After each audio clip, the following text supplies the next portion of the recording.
December 2020. Reincarnation. Elizabeth. Pearl's soul is not in its body anymore. She is going through a process called reincarnation in her new life. Who knows? She could be your best friend, as she remembered how nice you've been to her.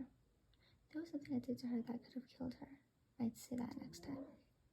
It was bedtime, but we couldn't let Parent Pearl sleep with Pearl's smell. My mom went to the backyard to clean the cage, washing away memories of Pearl. Every drop of water falling onto the floor represented a memory. They then formed into a group or an army against me and sunk into the cement, leaving a wet spot on the surface. That cement was my heart. It had been drooled upon, and I didn't ever think it would be repaired. There's so much poop here.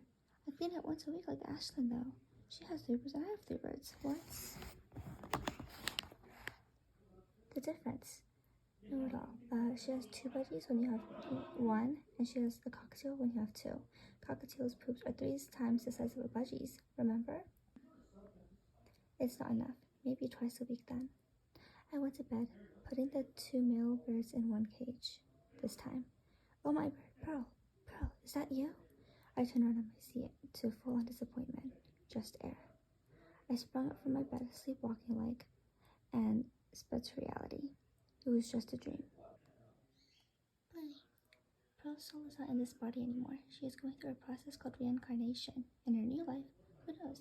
She could be your best friend, as she remembered how nice you've been to her. Don't forget about me. After Grandma cleaned her cage, the smell was already nicer. I mean, there honestly shouldn't be a smell at all, as birds wouldn't smell like animals. However, if poop and bacteria build up over time, it could be lethal. My mom put me with Pear for the first time in forever.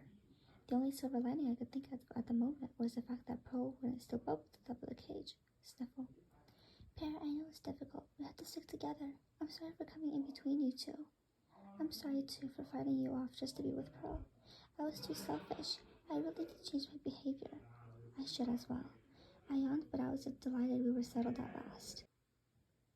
It's getting late. Let's sleep. Pear. Pearl's soul is not in this body anymore. She is going through a process called reincarnation, and in her new life, who knows? She could be your best friend, as she remembered how nice you've been to her. Pearl, I'm sorry about not being with you when you were at your worst. I hope you can hear me from up there. Sniffle. Pear, I know it's difficult, but we have to stick together. I'm sorry for coming in between you two. I'm sorry too for fighting you off just to be with Pearl. I was too selfish. I really did change my behavior, I admitted. I should as well. First my brother, then me, and now my girlfriend? What's wrong with me? It's getting late. Let's sleep. Perhaps sleeping it off would help.